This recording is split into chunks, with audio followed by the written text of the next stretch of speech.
नमस्कार बच्चों। आज मैं आपके सामने जो रचनात्मक लेखन जो राइटिंग सेक्शन होता है उसके बारे में कुछ बातें बताने जा रही हूँ। सबसे पहले मैं बताने जा रही हूँ जनसंचार माध्यम। संचार क्या है? सबसे पहले संचार है क्या? जो जनसंचार माध्यम है इसके अंतर्गत यह संचार शब्द क्या है? तो संचार शब्द की उत्पत्ति चर शब्द से हुई है। चर का क्या मतलब होता है? विचरण करना, यानी कि एक स्थान से दूसरे स्थान तक पहुंचना। यहाँ पहुंचने से तात्पर्य दो या दो से अधिक व्यक्तियों तक सूचनाएं, विचार और भावनाओं के पहुंचने से है। इसीलिए इसको कहा जाता है कि संचार जो है वो अनुभवों की साझेदारी है। अर्थात संचार करते हुए हम एक दूसरे के अनुभवों को आपस में बांटते हैं। इस आधार पर यह कहा जा सकता है कि सूचनाओं, विचारों एवं भावनाओं को लिखित, मौखिक या दृश्य श्रव्य देखना और सुनना माध्यमों के जरिए सफलतापूर्वक एक जगह से दूसरी जगह पहुंचाना ही संचार है। और इस प्रक्रिया में प्रयुक्त किए जाने वाले जो माध्यम है वह संचार माध्यम कहलाते हैं, जैसे समाचार पत्र, film, telephone, radio, Doordarshan, internet आदि।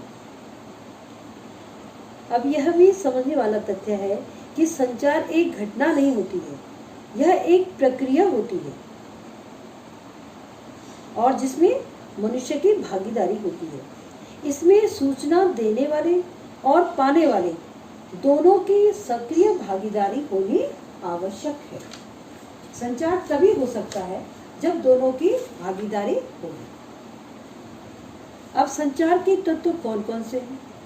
संचार की प्रक्रिया में कई तत्व शामिल रहते हैं, जिसमें से पहला है स्रोत या संचारक।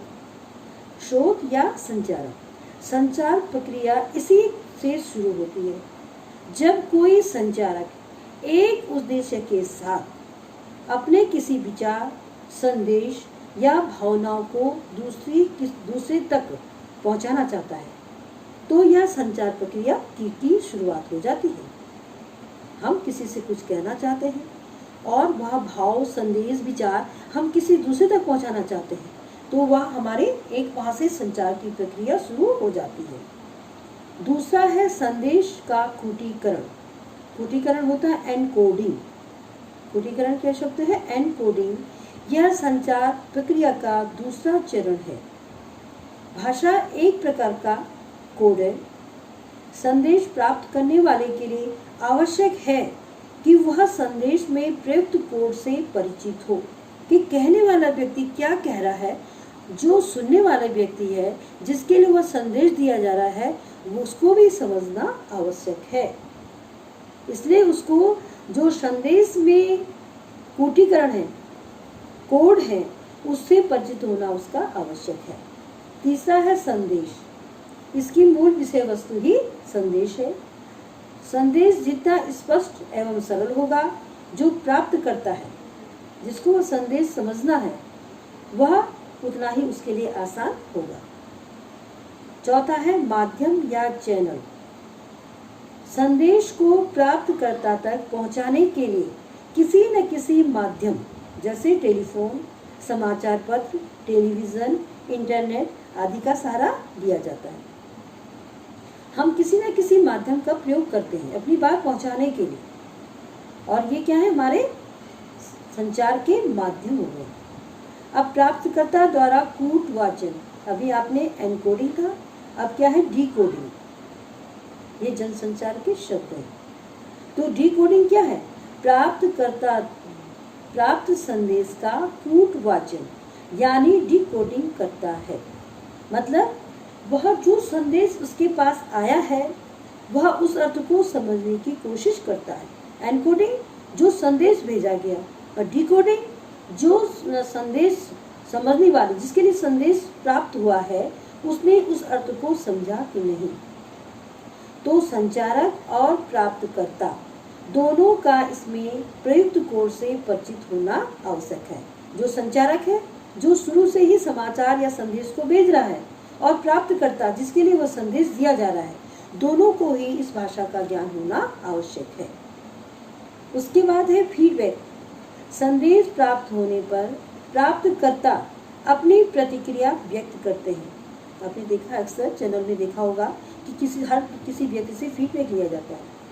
तो इससे ये पता चलता है कि संचार प्रक्रिया जो हो रही है उसमें कोई बाधा तो नहीं है, और साथ में यह भी पता चलता है कि संचारक ने जिस अर्थ के साथ संदेश भेजा था वह उसी अर्थ में प्राप्तकर्ता ने समझा है या नहीं, या उसी अर्थ में उसको मिला है या नहीं।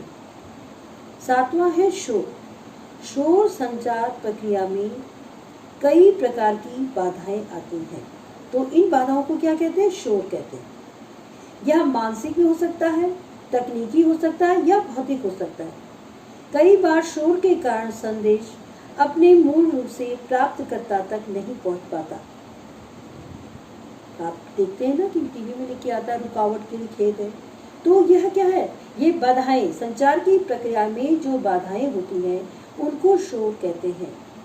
अब संचार के प्रकार में बता रही हूँ। संचार के रूप इस तरह से हैं। सबसे पहला है सांकेतिक संचार। जब हम अपने किसी परिचित को इशारे से बुलाते हैं तब हम इस रूप का प्रयोग करते हैं। हम बिना बोले ही दूसरे को हाथ जोड़ते हैं, तो इसका अर्थ दूसरा व्यक्ति समझता है कि हम नमस्कार कर रहे हैं, या आप किसी को हाथ हिला रहे हैं केवल संकेत के द्वारा, बाय कह रहे हैं, कह नहीं रहे हैं, केवल इशारा कर रहे हैं, संकेत दे रहे हैं, तो वह किसके आधार आता है? सांकेतिक संचार।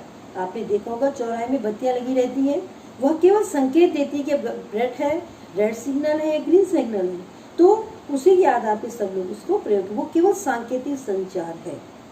दूसरा है मौखिक संचार। अपने से बड़ों को सम्मान से प्रणाम करते समय हम क्या करते हैं? हाथ जोड़कर प्रणाम का इशारा भी करते हैं और नहीं भी बोलते हैं। तो यह क्या आता है? मौखिक संचार। मौखिक संचार में अमौखिक क्रियाओं की भी मदद ली जाती है। इसमें हम आंखों, चेहरे, हाथ की गति आदि का सहारा लेते हैं। जैसे खुशी, दुख, प्रेम, डर आदि की भावनाएं अमौखिक संचार के जरिए व्यक्त होती हैं। आदमी डर के भाव अपने चेहरे पे एक्सप्रेस कर सकता है, प्रेम है, दुख है, खुशी है, इस तरह से। तीसरा है अंतःवैयक्तिक संचार। अंतःवैयक्तिक संचार, जब हम कुछ योजना बना रहे होते हैं, किसी को याद कर रहे होते हैं, तब हम अकेले होते हैं, और इस संचार प्रक्रिया में संचारक और प्राप्तकर्ता एक ही व्यक्ति होता है। यह संचार का सबसे बुनियादी रूप है। जैसे पूजा, इबादत या प्रार्थना भी अंतःवैयक्तिक संचार का रूप है। अंतःवैयक्तिक, हम अपने मन में ही किसी को याद कर रहे हैं, समझ रहे हैं, वह है।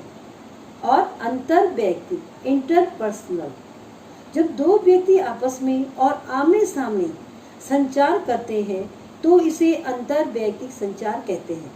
इस संचार में फीडबैक तुरंत मिल जाता है। यह रूप, परिवार और समाज के रिश्तों की बुनियाद है। साक्षात्कार में जब किसका इंटरव्यू होता है तो इसी कौशल की परख होती है। अंतर्वैयक्तिक, जो अपने मन के अंदर, हम बिना कहीं, हम सामने खड़े हैं, हम कुछ बोल नहीं रहे हैं, लेकिन हमारे मन में कई तरह की बातें चलती रहती हैं, तो वह क्या है? अंतःवैयक्तिक, इंट्रापर्सनल।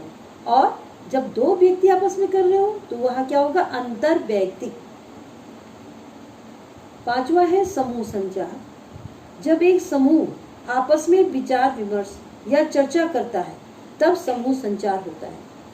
समूह संचार का उपयोग समाज और देश के सामने उपस्थित समस्याओं को बातचीत या बहस के द्वारा हल करने के लिए किया जाता है। जैसे कि विधानसभा या संसद की चर्चा समूह संचार का ही उदाहरण है। छठा है जनसंचार। यह संचार का सबसे महत्वपूर्ण और अंतिम प्रकार है। जब हम व्यक्तियों के समूह के साथ प्रत्यक्ष संवाद की बजाय किसी टेक्निकल या यांत्रिक माध्यम के जरिए एक विशाल वर्ग से संवाद कायम करते हैं तो इसे जनसंचार कहते हैं। जैसे टेलीकॉन्फ्रेंसिंग इसी का एक रूप है और इसके लिए हमें किसी उपकरण या माध्यम की सहायता लेनी पड़ती है, जैसे रेडियो, अखबार, टेलीविजन या इंटरनेट आदि। अब इसके आगे का भाग मैं अपने दूसरी वीडियो में बताऊंगी। आज मैं यहीं पे अपना पाठ समाप्त करूँगी।